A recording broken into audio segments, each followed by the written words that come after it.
Hello my quilting friends! Leah Day here with a new video for the Machine Quilting Block Party. Today we're quilting our 8th block, the Super Dresden, with many super designs. So let's get started learning how to quilt this together. So I'm getting started quilting in the center, and I've already stitched this block in the ditch. I went around that center circle and then in the ditch around the petals, and I went on ahead and split these up in sets of 2. So I just stitched down those ditches wherever the colors changed. I also quilted in the line between the border and the background and that little line that's a 1/4 inch above, and I did all of that stitching with my walking foot. So now I'm going to get started working on the feather wreath, and I've switched to free motion quilting, so I have my darning foot. And this feather wreath, I always like to get started by stitching around the center ring. I just think that's a really good place to get started, and it almost sets a foundation. It gives you a line to work off of for the rest of the quilt. So this is right in the center, and I've got quite a little bit of backing fabric and batting, so I'm just gonna tuck it down so that way it doesn't get in your way. It's one of those things you always have to watch out for.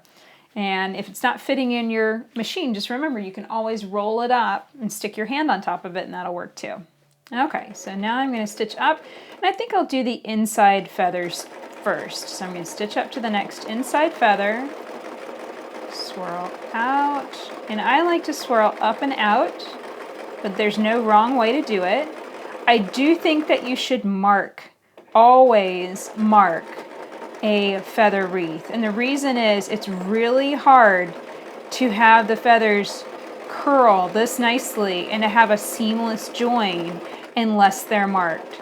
And this is one of the very unique designs that I would give you that advice on, because most of the time I say, hey, you could stitch it freehand, that's without marks, or you could stitch it with marks. It doesn't matter either way.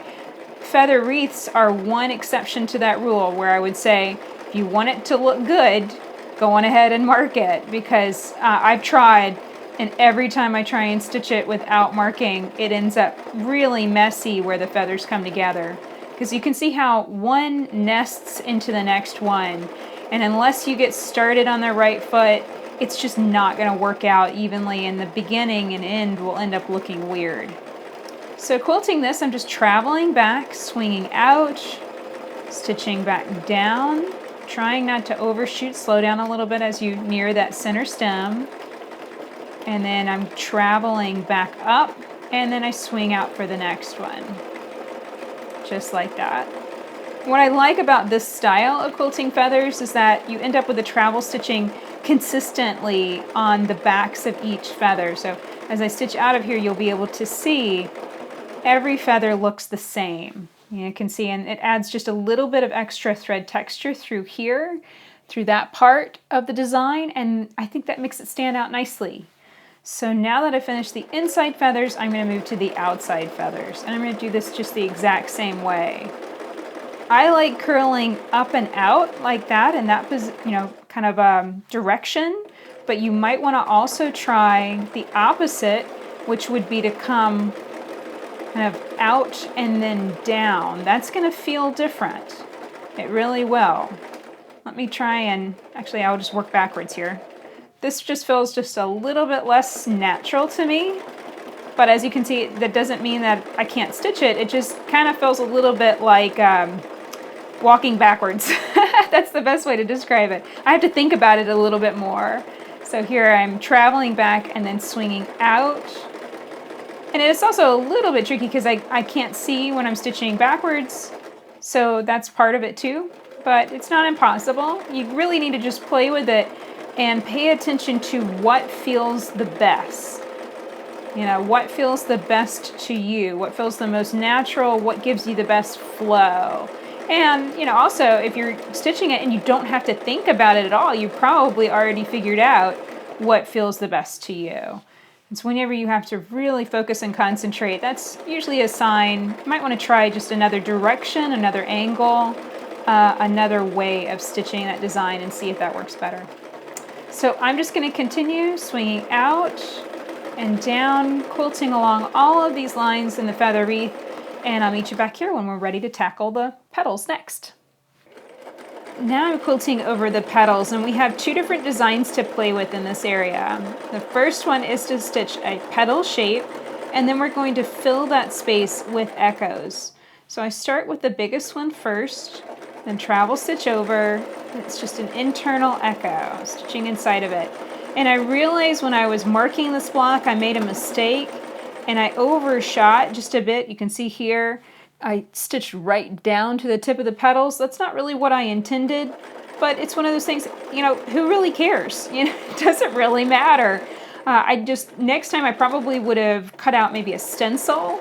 I'm pretty sure that I set this up on my light box and marked it just on the surface with the light box behind it, and I would have gotten more accurate placement if I had cut that design out of freezer paper and made a stencil with it instead, and then I would have been able to line it up just a little bit better. And so quilting those lines is really easy. It's just travel stitching over and then stitching inside, following those marked lines. And that's a design that you could mark or you could not mark. It's totally up to you. That one would be easy enough that you could freehand it. And that's a lot like this design. We're going to be stitching some pebbling into this shape. So we've got another one of those big leaf shapes. And this was the inspiration to calling this a super Dresden, because it's like we've got this giant flower superimposed on top of a big Dresden plate. You know, so kind of the design coming from the quilting helped inspire the name. So this big petal shape I'm going to take and fill freehand with pebbles, and that's just circular shapes stacked together. So I'm going to start with a smallish circle and then maybe go into a half circle shape. I just want to fill evenly across as I work into the space, and then I always try and aim to stitch larger circles and a nice big size circle in the center. I just think it looks really nice. Of course, if you have trouble stitching circles, please mark it. It's not a big deal.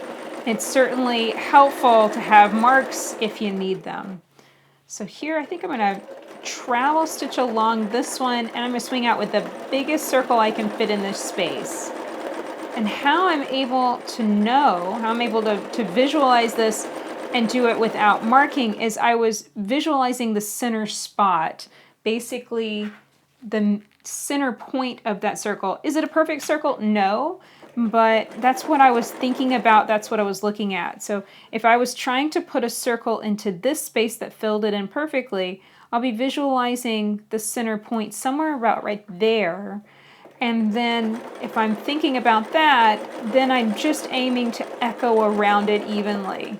And that's how I'm able to form those circles without marking them, you know? And yeah, it takes a little practice. I certainly wasn't able to do that when I first started quilting, so don't feel bad if you can't do it yet. Just stitch a couple thousand circles. And by the time you get to 999, I promise you'll have it down pat. That's really all it takes. So now I'm going to fit in just a few small circles, kind of filling in this remaining space.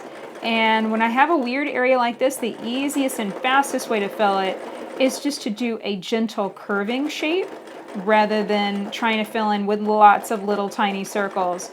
That curving shape looks consistent with the rest of the design, and it just looks like there's more circles beyond it. They just kind of got cut off by that petal shape. So that is how I'm going to continue to stitch down and knock out all of these petals. There is a bit of seam allowance here where the petals come together, so just watch out for that as you're quilting and stitching over that seam allowance. If you notice your foot getting hung up or it kind of gagging a little bit as you stitch over that seam, just watch out for it. Bring your hands a little closer to the needle and be aware of it. If you have to, stop and start right on that point, and that might help too. So now I've made my way to the background of the block, and I'm filling in this space with gentle flames. And I've got one line. Just look at your block if you've marked it and look for the line that is complete, where you're just going to bounce up against the petals, against the corner. And let's knock out that line first. It's the longest line, and we can do it without having to stop and travel stitch. So I'm going to wiggle down, hit up against that petal shape, kind of curl up and out. I'm just trying to go with nice steady movement here so my stitches stay consistent. When I have these long flowing lines, it's really easy for my hands to start moving too fast and end up with really big stitches. And now I'm going to bounce up against this petal shape and then back to the outside. So it's either way you can stitch the rest of it. I'm going to stitch to the inside and going ahead and fill in the inside lines. And this is just careful travel stitching along those lines that were right on the edges of the petal. That's what I did at the very beginning when I talked about stitching in the ditch and going around the flower, the Dresden plate shape.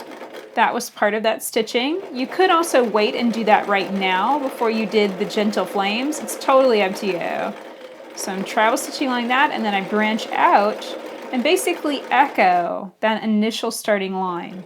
I've got a few lines back here that I need to travel stitch back and knock out. If you ever miss some lines or forget to stitch them, like I've got a few lines back here, I've got to wiggle back there and knock out. It's not the end of the world. You can always travel stitch back, or you can always break thread and move back there and fix it, you know? Not the end of the world. So don't panic if you accidentally forget a line or two on your quilt. So I think I'm going to escape through here and then travel stitch down along that inner outline and knock out these lines as well. So it's basically a lot of echoing and a lot of careful travel stitching. It's not tough, and whenever you have these nice long curving lines, it really fills in the space quickly, but it does have kind of a continual speed up, slow down kind of feel to it. I'm continually slowing down as I do the travel stitching just so I really stay nicely on the line, stay exactly on that previous line of stitching. And then whenever I hit one of those marked curving lines, I can kind of put my foot down and speed up a bit. So that's how I'm going to quilt the rest of this gentle flames design in the background, just careful stitching, making sure I knock out all of those marked lines of the design. The last step to quilt is our border with Echo Shell. Very, very simple design. So first thing I'm going to do is bounce around with a big half circle shape and travel stitch carefully inside and swing inside for an internal echo. So I'm trying to keep these lines about 1/4 inch apart, and of course, as you can see, I've marked it. I don't quilt this as perfectly as I would like. That's why I go off of the marked lines, and that works out really well. Anytime that I have a border, something like that, that I want it spaced just right and perfect, that's going to be a sign that I mark the design completely. So again, stitch that outline, that nice big half circle shape, then travel stitch inside and stitch more half circle shapes. Try to stitch that all in one go, meaning swing all the way through the shape. If you have to stop, just try and minimize the wobble. If you stop right in the middle, it's really easy to wobble a bit, and then your half circle has a noticeable little blip in the middle. Okay, and then we have these spiral corners. So the first thing I'm going to do is stitch a circle, go all the way around, and then I'm going to spiral inside. And so this is a closed spiral, which means that I'm going to stitch all the way inside, filling in the space completely, and then I'm going to travel stitch out. So you might want to slow down a bit. I was going a little bit fast for travel stitching cleanly. Slow down a bit and just carefully work your way out of that shape, and your block will be complete. And here's what it looks like whenever you finish your super Dresden block. So that's it for this video. I really hope that you enjoyed piecing and quilting this super Dresden plate with me. Of course, if you have any questions about this quilting process, please ask in the comments below. I really want to help you learn more about machine quilting. If you liked the video, please share it with your friends and subscribe to our channel on YouTube so you don't miss the next video coming out soon. Until next time, let's go quilt.